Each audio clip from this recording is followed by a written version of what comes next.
Bienvenue à l'Université d'Angers, dans cette maison de la recherche Germaine Tillon.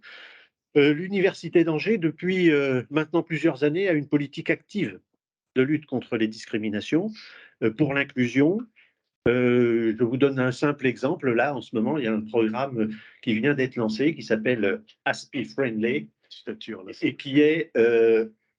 et qui vise à mieux intégrer et surtout mieux accueillir euh, les étudiants autistes à l'université.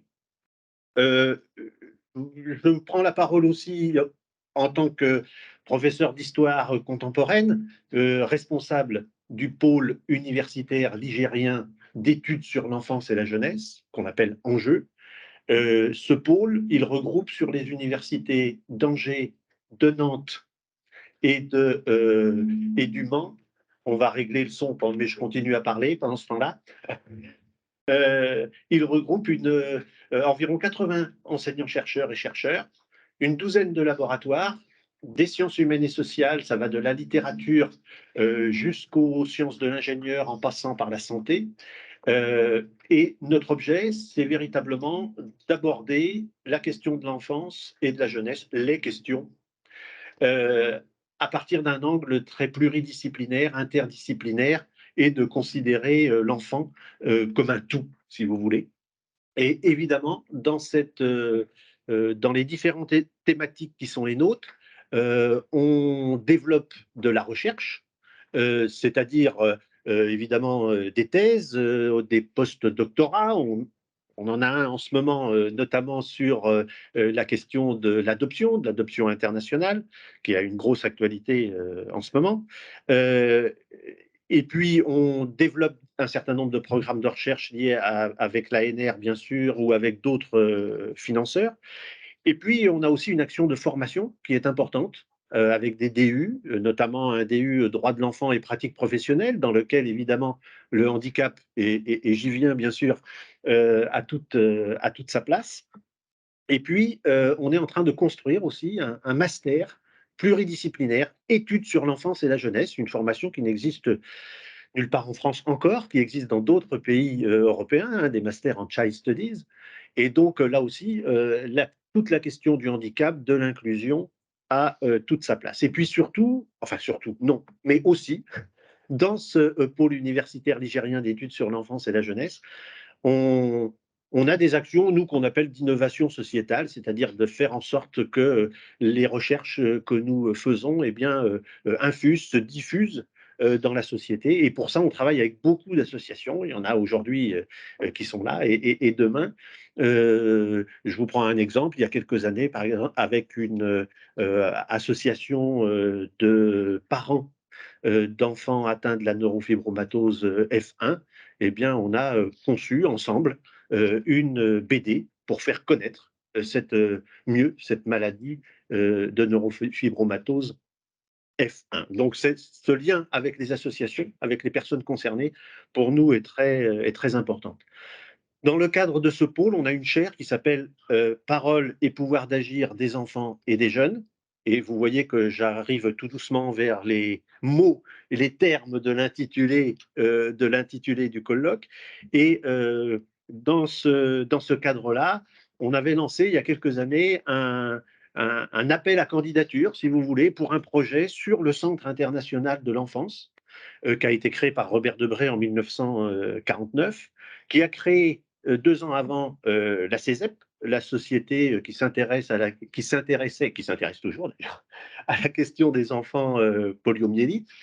Et donc, comme les archives de ce Centre international de l'enfance sont ici à l'Université d'Angers, dans le bâtiment qui est juste en face de vous, là, eh bien, on avait lancé un appel à candidature, à projet, pour travailler sur cette question du CIE.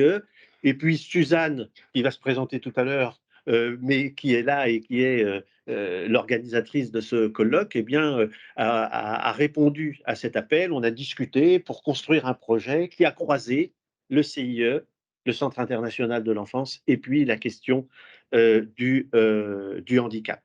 Et vous l'avez vu, vous le voyez dans l'intitulé du colloque, on a, enfin, une de nos approches, c'est de croiser véritablement les questions autour d'enfance et handicap, discrimination, voix et pouvoir d'agir, inclusion.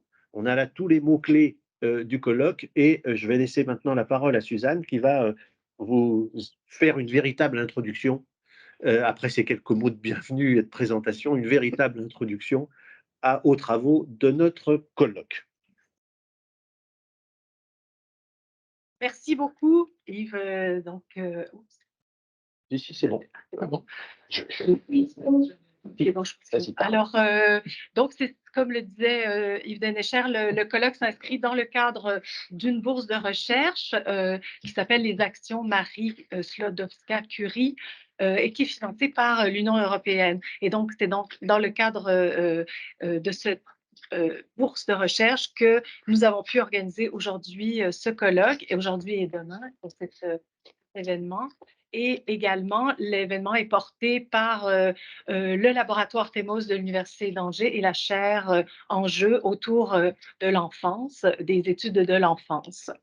Donc, c'est avec plaisir donc, que je prends la parole ce matin et nous sommes très heureux de vous recevoir à la fois donc, à l'Université d'Angers et à distance aussi. Nous avons un certain nombre d'invités qui sont parmi nous donc en vidéo.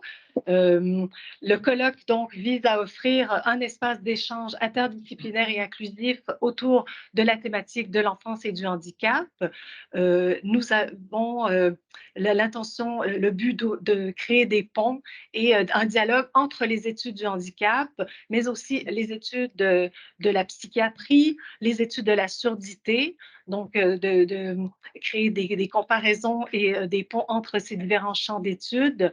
Nous voulons présenter la recherche récente sur les enfants en situation de handicap, essentiellement dans l'espace francophone, en prenant en compte non seulement les dimensions socio-historiques, géographiques et politiques du handicap, mais aussi l'expérience des enfants et de leurs familles, des proches, les protagonistes de la prise en charge des jeunes concernés.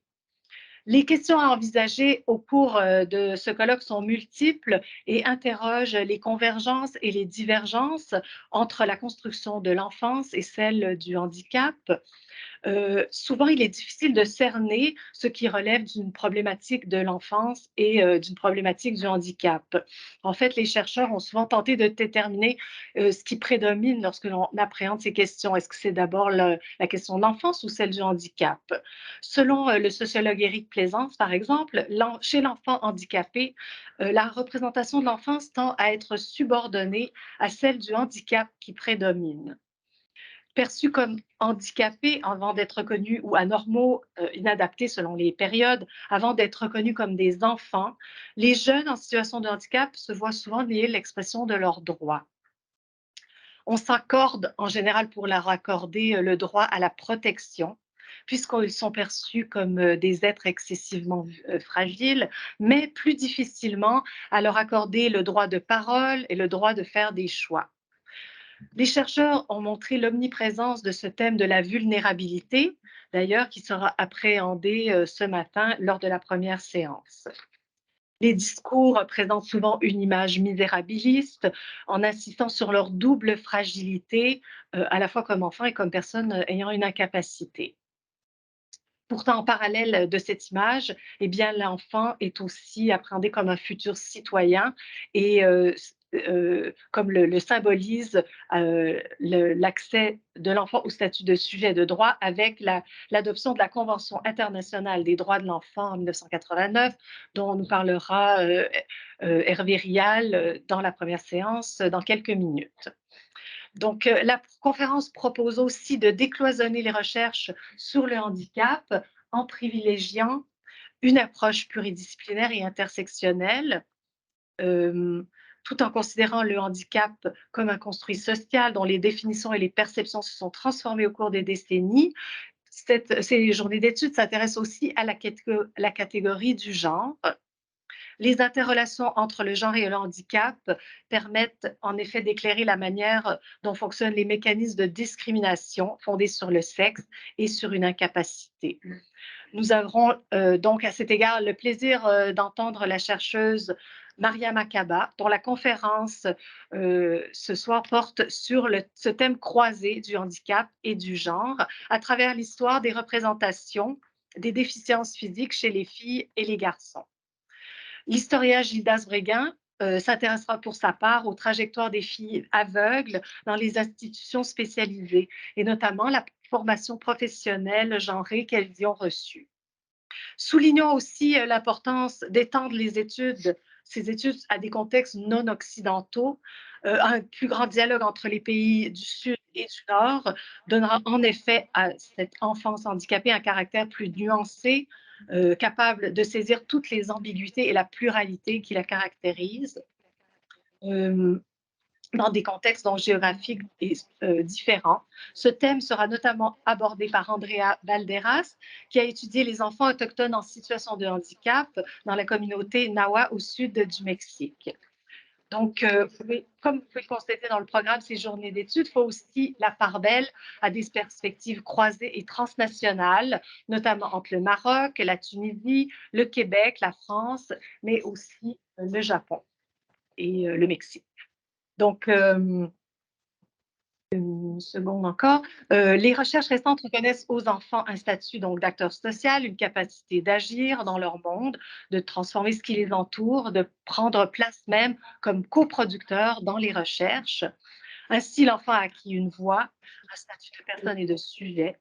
Et dans cette optique, la deuxième séance du colloque va s'intéresser à l'agentivité et aux expériences vécues des enfants en situation de handicap. La séance 4, que vous pourrez voir sur le programme, scrute les thèmes des relations avec les proches, en examinant notamment les mobilisations des associations de parents.